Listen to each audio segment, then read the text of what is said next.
is the Palin Update on SarahNet Radio. I'm Kevin Scholla. We cannot lose that heart of Christmas, because I guarantee you, losing that will erode more of the heart of America. That's what we cannot afford today. Christmas is fast approaching, and Sarah Palin's new book is providing so many with a great gift. Standing with Governor Palin, while establishment types run and hide, real leaders know Sarah Palin is exactly what our country needs. U.S. Senator Mike Lee of Utah has been a steadfast friend and partner with Palin, and today he's here to talk about his relationship with the governor and much more. Sarah Palin pens a powerful piece for Breitbart, and the governor highlights a unique fund to assist some unique athletes. A brand new Commonwealth Common Sense with Susan Stimson is on the way, and just ahead our latest edition of Steel Resolve with Sarah Steelman. First, our special guest today is Senator Mike Lee. He never wavered during the government shutdown, and he stood with Ted Cruz. He also was in Washington with Governor Palin to stand with our vets while the barricades were up, and he caught up with Todd and Sarah Palin in Iowa just a few weeks ago. Senator Lee, welcome to the Palin Update on SarahNet Radio. How are you, sir? Doing great. It's good to be with you. Well, thank you so much for being here. And, sir, we have to say off the bat, while so many so-called Republicans have distanced themselves from Governor Palin, you are one who has embraced her, you've worked with her, and it seems to benefit not only you and Governor Palin, but we the people, because you're able to bring issues to the forefront that many in Washington would like to brush aside. What has your relationship with Governor Palin been like? You know, I first met her a few years ago as I was getting into the Senate race in Utah. And I've stayed in touch with her since then, and periodically when she's in Washington, we'll get together and catch up. It's always great to run into her. Most recently I saw her when I was in Iowa, and she and I were both speaking at the Faith and Freedom Foundation annual gala there. And it was great to talk to her and Todd, and we enjoyed catching up. What is it about Governor Palin, Senator Ted Cruz of Texas, and yourself that very few are able to duplicate? Why are you not scared to speak the truth and stand up for our Constitution in a day and age when so many politicians, they base their actions on polls or trying not to offend the politically correct? You have not fallen for that trap. I think that's right, and I think it has to do with the fact that we all came into politics through an unconventional route. Instead of just sort of rising up through the ranks from one office to another, all three of us got into politics as relative unknowns. And all of us came into politics at a time when we saw that the federal government had simply become too big and too expensive, and that aggressive steps had to be taken in order to bring the size and the scope and the cost of the federal government under control.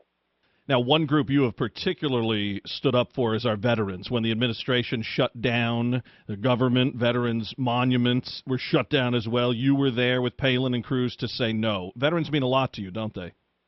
Absolutely, they do. Look, those brave men and women who have fought to protect us, to preserve our rights, deserve to be taken care of, consistent with the promises that we've made to them. I thought it was unfortunate that President Obama was so eager to shove Obamacare down the throats of an unwilling group of people in America, that he was willing to even sacrifice veterans' benefits. Basically what he told us is, we won't let you fund anything in government, not defense, not veterans' benefits, not cancer research, unless you're willing to fund everything in government, including Obamacare, even though it's going to hurt people. Now, speaking of the shutdown, you were attacked by the media and some on the left and some in the establishment of the Republican Party for standing strong during that whole mess. Do you feel you and Cruz and a select few others are vindicated now that we have seen just how disastrous the Obamacare rollout or lack thereof has been? Well, I think people certainly have a better understanding of why it is that we were willing to fight so hard. We looked at this and we said, look, how many more people will have to lose their jobs or lose their health care, lose access to their doctor, or have their wages cut or their hours slashed before we are willing to stand up and say, look, I'm not going to fund this. I will not vote to fund any, I will not vote for any bill that funds Obamacare. And I think people have a greater appreciation for that now that they see what is quite unfortunately unfolding. And did you get a nice response from your constituents? Did people come back to you and say, hey, thanks a lot for standing up for us? Because I know, we've seen it all over social media and people nationally really speaking up, and your name is always there as somebody who stood up for us while others did not. Did you get a lot of positive feedback from the people? Yes. I've had a lot of people thanking me, and, you would never guess it based on the reports from the mainstream news media. Right. Mainstream news media, including and especially the media in my own state, would suggest that I've become some kind of a pariah. And, there are some people who feel that way, thanks in large part to what the mainstream media have said. But there's a growing number of people out there who know the truth because they're willing to seek it out, and they understand that it was Barack Obama who shut down this government. And he shut it down because he was unwilling to compromise. He was unwilling to recognize that his own law was not ready to be implemented. Now, out in Iowa, you mentioned you got to join Sarah Palin at the Faith and Freedom Coalition event, but you also met some very special dogs, part of Puppy Jake Foundation, which provides service dogs for our vets that need them. What was that like? Oh, it was great. These were very docile dogs, and I walked in, Governor Palin was holding one of them. The dog was asleep, and it was acting very much like a small child. I thought it was quite interesting. But these are dogs that are raised specifically to provide services to veterans who have gone through a lot, and I commend those who were involved in the Puppy Jake Foundation. How many puppies did you want to take home there, Senator? Oh, quite a few. But, yeah, wouldn't fit in my bag, and I don't think the people at the foundation would appreciate it. I don't want to get in trouble, right? Now, you wrote an interesting op-ed recently regarding patent reform, a topic that not a lot of folks are talking about. Can you tell us your ideas on that matter? Yeah, we're always on the lookout for ways that we can improve those aspects of the federal government that are properly under the control of Congress. And one of those things happens to be laws protecting trademarks, copyrights, and patents. We have currently in our federal court system a problem with some people filing excessive lawsuits against people employing certain technologies, claiming that they're violating this or that patent. It's kind of the patent equivalent of ambulance chasing, and it's abusive, and it's costing a lot of people a lot of money, and it's especially burdensome for the small and mid-sized business owner who's just trying to get by. So we're trying to streamline the litigation process so that it's less subject to that kind of abuse. Obviously, a huge year coming up in 2014. Hopefully, the likes of yourself and Cruz and Rand Paul and some others will get some help in the Senate with some big elections coming up. But looking ahead to 2016, a lot of people mention your name. They mention Ted Cruz. Some want Sarah Palin, of course. Could you at least say this much? Don't we need an opposite once we get another candidate in 2016 for the White House, an opposite of what we've seen from President Obama, instead of someone who's just a little less bad? Well, look, after 8 years of Obama, we need an anti-Obama. So, yeah, I couldn't have said it better myself. We need the opposite. We need somebody to counteract the 8 years of horrible things this man has done to our country. Now, I know you're busy getting things done, and you certainly, are a guy who's out there working every day, and that's why people and conservatives and common sense folks across the country are drawn to you so much. But do you appreciate the fact that some Tea Party groups and others, are, using your name out there and saying, Mike Lee's a guy we'd like to see, whether that's something you want to do in the future or not? It's got to be a big deal for you. You said you're a guy who got into politics in an unconventional way, and now people are mentioning your name as a possible presidential candidate. That's a big deal. Well, look, I appreciate the fact that I've got a lot of people out there who are supportive of the things I've done. I will say this. I will be on a ballot in 2016, and it will be in only one state, and that's in Utah. And I intend to win, but that's where my efforts will be focused. There are plenty of other people out there running for president. I will not be among them. Well, Senator, we intend to help you win there in Utah once again, and we thank you for being here today. And again, thank you for all you do, and Merry Christmas. Thank you. Merry Christmas to you. Mike Lee, a great American, on the Palin Update. You can follow him on Twitter at @SenMikeLee. That's S-E-N, Mike Lee. Sarah Palin often points to the roots of the Tea Party when people ask her why she's for the movement. taxed enough already, is what the T in Tea Party means. And this past week, Governor Palin wrote a piece for Breitbart with that ideal clearly in mind. In it, Palin says, quote, "No one can argue with the fact that Paul Ryan's compromise budget bill raises taxes and increases spending. Show me one Republican who got elected on that platform. Spare America the Orwellian word games. If the government is taking money out of your pocket to fund its growing Big Brother operations, it's a tax. Whether money is taken from you via your phone bill, your airline ticket, or your income, it's a tax.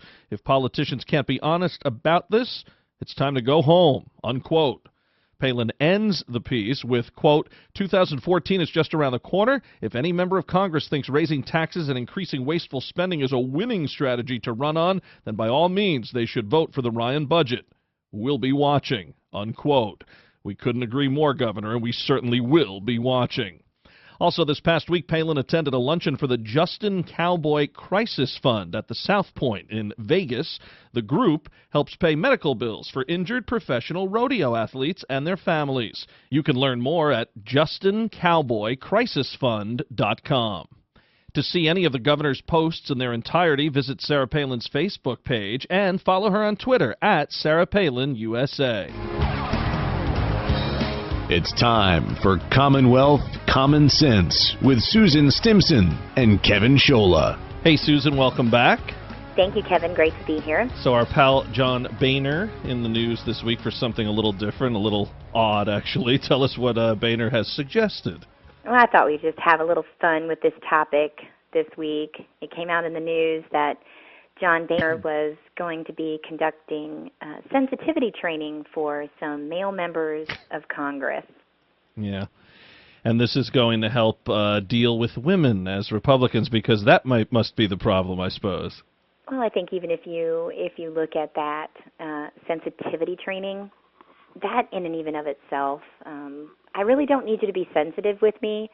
I just need you to be aware and fighting for the issues that I care about. I don't need special training for you to go through in order to relate to me, because if you're having to train, then it means it's something that may not naturally be in you. And I want to be fair as well. I do think that Republicans, it's been an effective tool for the Democrats to use against Republican males, but it looks like we're taking the bait on it if we're doing something like this.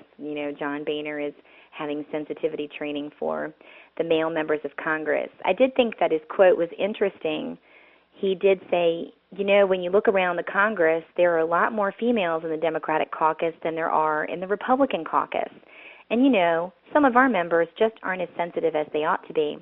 Well, I can think of one way, maybe, to help that, and that might be to support more women in running for office so that we have just a natural tendency in there to represent both perspectives. Yeah, not be scared to share the stage with strong women, too, where we've seen Sarah Palin, of course, have that encountered with her, and then, have people like a Susan Stimson, like a Sarah Steelman, people who, can come out there. But these guys, unlike Ted Cruz and Rand Paul and Mike Lee, who embrace women like yourself, these guys are always, threatened. So, you know what? You said you don't need to have them be sensitive. I know another thing you look for is a little honesty and a little bit of, saying what you really mean. That's another thing, that if they want to train on something, how about that? Well, exactly. And one of the ways that I couldn't help but think about this, is it possibly a way, to not have to take some responsibility for maybe some of the ways that you're talking about issues. And so we do what politicians are good at doing. If they don't want to take responsibility for something, they send it to a committee so that it can be studied. I don't think that we need an artificial facade on this. I just think that we need to work toward having a more diverse perspective in the GOP, and that doesn't mean that I want just anyone in the GOP. I do want people in the Republican Congress to fight for a limited government and fight for those foundational principles that our country was, established on. But I just thought we'd have to have a little bit of fun with this, that we're going to do sensitivity training for the male members of Congress. You know, it speaks to a larger problem, too, Susan, saying it's almost like, well, we need to act a way we aren't, or we need to make people think we feel a certain way. There's this establishment feel of this is how you win elections. So in other words, well, we're going to find, tricks and, gamesmanship to win, but once you're in, you're not going to have the substance anyway. What they need to do is talk about real issues, real solutions, follow the Constitution, and support people who put their necks out there for us, like the ones that we always mention on this program. Instead of saying it's one thing to win an election, but you need to have a qualified, good leader who then comes out on top. And here's a little hint for you guys. See, women, we kind of see through that. We can tell if you mean what you say.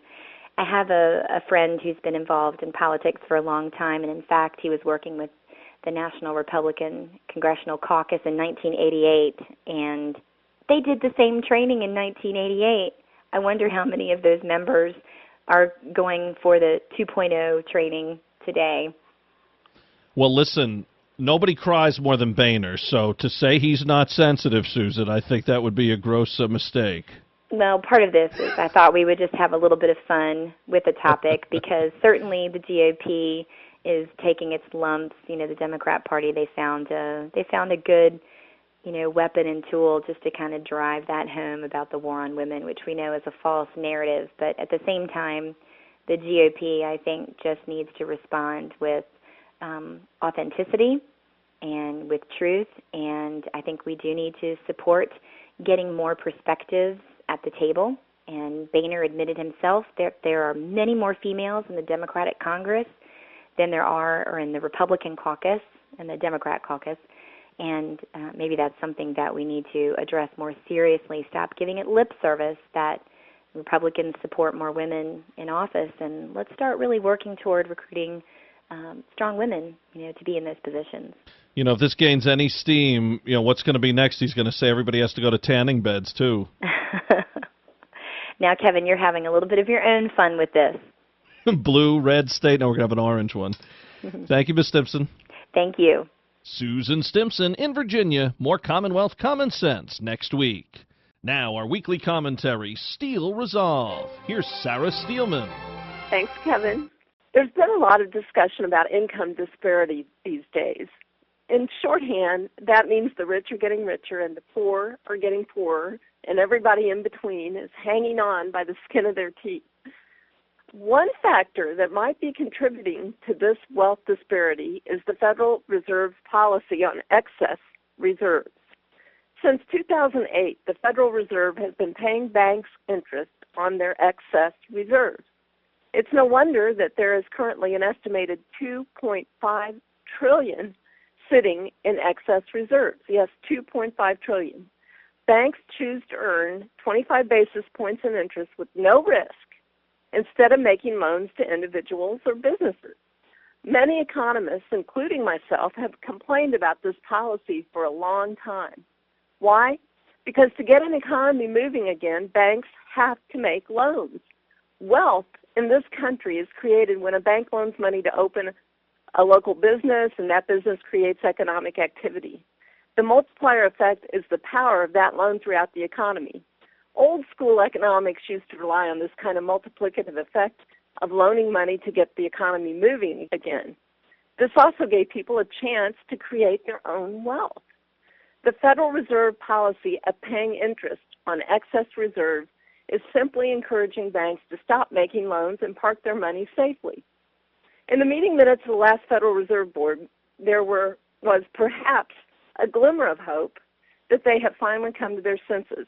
It read, most participants thought that a reduction by the Board of Governors in the interest rate paid on excess reserve could be worth considering at some stage.